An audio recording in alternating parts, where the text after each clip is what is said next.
Vamos começar o primeiro módulo. No primeiro módulo, a gente vai trabalhar a caridade e as primeiras intervenções do Estado. Então, a gente vai começar pela Idade Antiga e a Antiguidade para a gente começar a fazer uma sequência lógica, cronológica, para a gente entender a evolução do que a gente tem hoje, né? Da onde surgiu e como aquilo que começou virou o que a gente tem hoje de política pública. Vamos lá? Bom, na Idade Antiga ou Antiguidade é um período de 4.000 a 3.500 a.C., tá? Que é até a queda do Império Romano do Ocidente, né? De 4.000 não, corrigindo, de 476 depois de Cristo, tá? É aí que começa o início da preocupação com o próximo de maneira mais estruturada, né? Por exemplo, a preocupação começou lá com idosos, enfermos, né? Depois a gente teve uma organização antes, né, um pouquinho do Império Romano, a gente teve uma organização de clã, de tribo, de família, e a gente teve causas e efeitos, né? E a religião já determinava os motivos e quem seria ajudado. E a intervenção era apenas em momentos de crise. Para clarear um pouco mais disso, eu trouxe uma citação do Vieira, de 1978, nas páginas 28 e 29, que ele vai afirmar o que para a gente? A assistência social aos pobres, aos velhos, aos abandonados, constitui então responsabilidade da família, clã ou tribo. Cada um tomava conta dos seus de maneira a assisti-los e variava de uma tribo a outra, segundo os usos e costumes, as crenças. É interessante notar que estes usos, costumes, preconceitos e tradições influíram sempre de maneira decisiva não somente sobre o tema de tratar os assistidos, como também a maneira que consideravam as causas e os efeitos dos males sociais. E o Vieira continua para a gente dizendo: a ideia de prevenção ou a reabilitação era quase desconhecida, apesar de encontrarmos nos escritos de Aristóteles uma referência sobre a necessidade de ajudar os pobres, dando-lhes material necessário para que tornem artesãos. Uma série de regras religiosas comandava as atitudes a serem observadas em relações às viúvas, pobres, crianças, abandonados, doentes, prisioneiros, escravos e viajantes. Então aqui a gente já tem uma delimitação lá na Idade Antiga, né, na Antiguidade, de quem era que teria que ser assistido, que era esse pessoal aqui. Tá? Vieira continua falando pra gente. Os governos não interviam, salvo nos períodos de calamidade. Por exemplo, no Egito, durante os anos de fome, José distribuiu, em nome do faraó, alimentos armazenados nos anos de abundância. Por ocasião de grandes festejos, quando o soberano queria mostrar seu poder e magnificência, repartiam as esmolas com fartura. Então a gente tem uma certa relação da fala aqui do Vieira, né, do que ele escreveu pra gente, de como a intervenção ocorria apenas em momentos de crise. Se a gente fizer uma reflexão hoje em dia, algumas intervenções do Estado não que necessariamente acontecem só em momentos de crise, que a gente sabe que acontece, mas talvez em momentos de anos políticos, por exemplo, né, a gente pode pensar sobre isso. Vamos continuar? Agora a gente vai para caridade, as primeiras intervenções, e vamos focar no Império Romano. Bom, o Império Romano lá com Constantino, tá bom?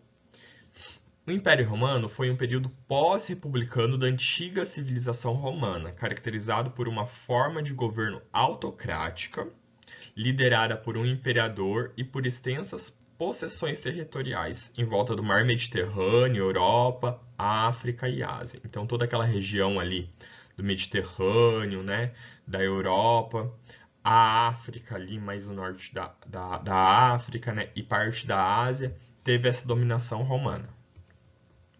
Então a gente também teve atenção na promoção de grupos sociais, as distribuições de meios comuns a indivíduos, a política do pão em circo, que é o que a gente falou no slide anterior, que era em relação a como o auxílio do governo, né, do império, se dava por meio de momentos de crise e para, de certa forma, lubridiar, enganar a população ali, fornecendo alimento e diversão, em certos momentos, para controlar qualquer dispersão social, qualquer coisa diferente que possa estar acontecendo ali naquele momento. Então a gente tinha a promoção da dependência dos cidadãos do Estado, que é a política do pão e circo, né? Então a gente fazia com que os cidadãos ficassem dependentes do Estado através desta política de pão e circo, tá?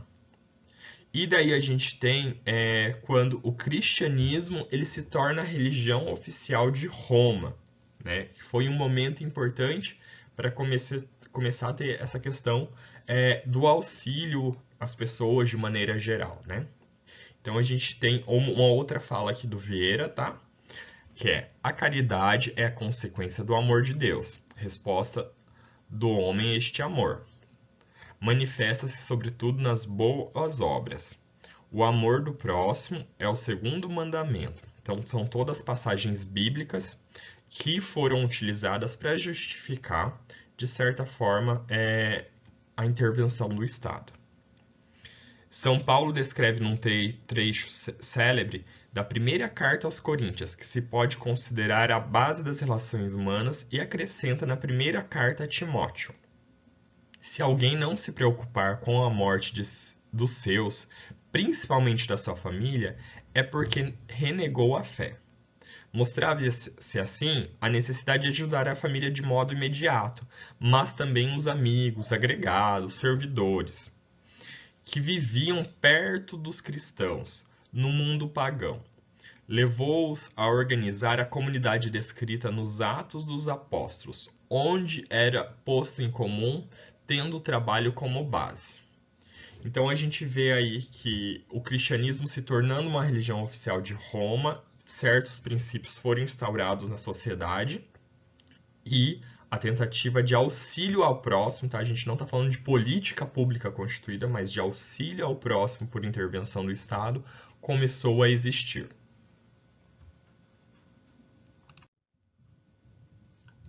Bom, e como a caridade e essas primeiras intervenções, né, aconteceram na Idade Média, no período do Renascimento? Vamos lá então. Bom, a gente tem a Idade Média, que é um período da história da Europa, entre os séculos 5 e 15, que inicia-se com a queda do Império Romano. Então a gente teve ali o Império já caindo, tá? Império Romano do Ocidente, e termina durante a transição para a Idade Moderna. A Idade Média é o período intermédio da divisão clássica da história ocidental em 3 períodos: a Antiguidade, a Idade Média e a Idade Moderna, sendo frequentemente dividido entre Alta e Baixa Idade Média. Então, isso daqui que eu trouxe para vocês é só para a gente clarear e lembrar das aulas de história lá do ensino médio, para a gente entender como que era dividido a questão das idades, né, na evolução aí da sociedade. E a gente tem o Renascimento. O Renascimento ou Renascença são termos usados para identificar o período da história da Europa aproximadamente entre os fins do século XIV, tá? E o fim do século XVI. Com o Renascimento, a gente vai ter o protestantismo, tá? O protestantismo é um dos principais ramos do cristianismo. Esse movimento se iniciou lá na Europa Central, no início do século XVI, como uma reação contra a doutrina e as práticas do catolicismo romano medieval. Os protestantes também são conhecidos pelo nome de evangélicos, juntamente com os pentecostais, né, e os neopentecostais, oriundos da igreja protestante, tá? Daí o que a gente acontece? A gente vai ter a caridade secular, né? O que é o secular? O secular é aquilo que foge, né, da instituição de maneira própria dita. Que surge uma nova concepção de caridade, né? Até então, a caridade era uma representação do meio de santificação para aquele que os praticavam. Sob a influência de alguns escritores, entre Jean-Jacques Rousseau, nasceu a filantropia, ou seja, a caridade secularizada, separada muitas vezes da ideia religiosa, e é considerada como um auxílio ao outro e um dever da sociedade natural. Então, o Renascimento ele busca o empoderamento do homem para as práticas do dia a dia e o desligamento da religião para manejo do governo. Então a gente tem essa caridade secular que é para fugir da instituição religiosa. Ela vem neste intuito para separar o homem do religioso, tá? E a gente começar a pensar em uma nova estrutura de auxílio ao próximo.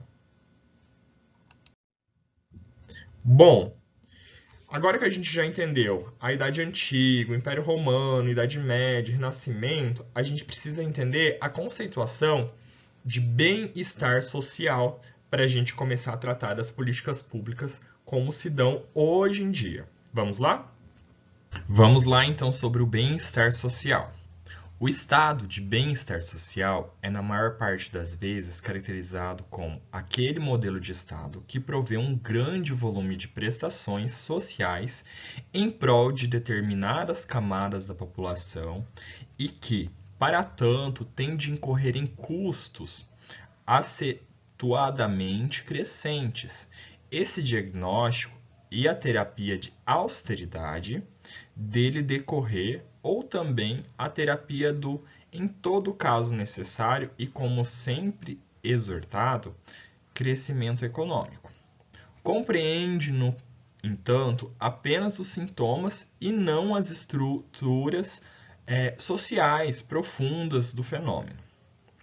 Nessa perspectiva, o bem-estar social é resultado das ações políticas do Estado, a fim de promover os meios da população com o intuito de suprir as necessidades básicas e de natureza real, para que haja harmonia no cotidiano humano e nas oportunidades da manutenção do crescimento social.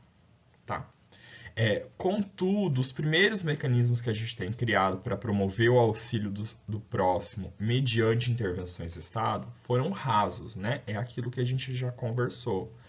Muitas vezes tinha influência da religião, ou era só em um momento ou outro, de acordo com calamidades, situações que a população precisava, ou era para controlar né, a sociedade, né?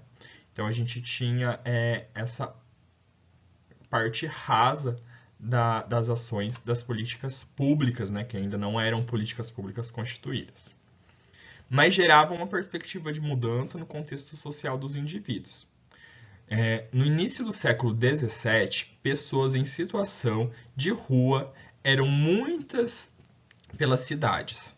As pessoas em situação de rua buscavam donativos para suprir suas necessidades de vestimenta, alimentação, pouso e não havia solicitação de trabalho.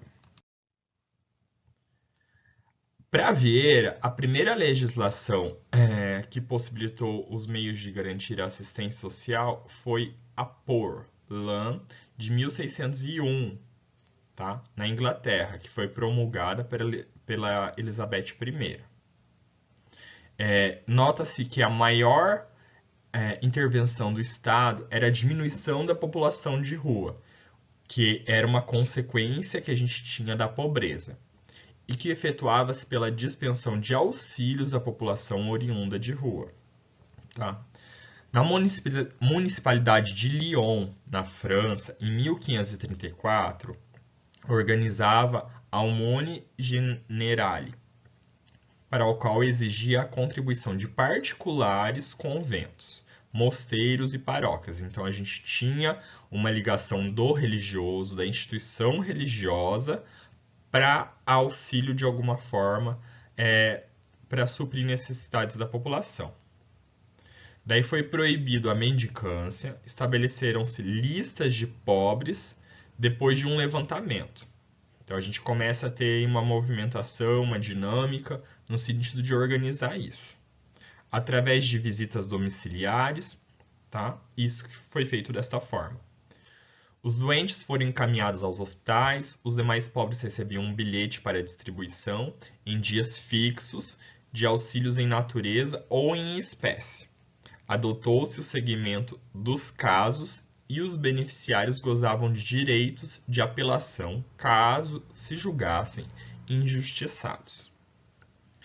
Essa lei ela visava restringir o tráfico de pessoas em situação de rua, fiscalizar os pedidos de esmola, e essa legislação influenciaria até os dias atuais no modelo da prática da assistência social na Inglaterra e, por consequência, nos Estados Unidos, que acabou carregando este modelo de intervenção social.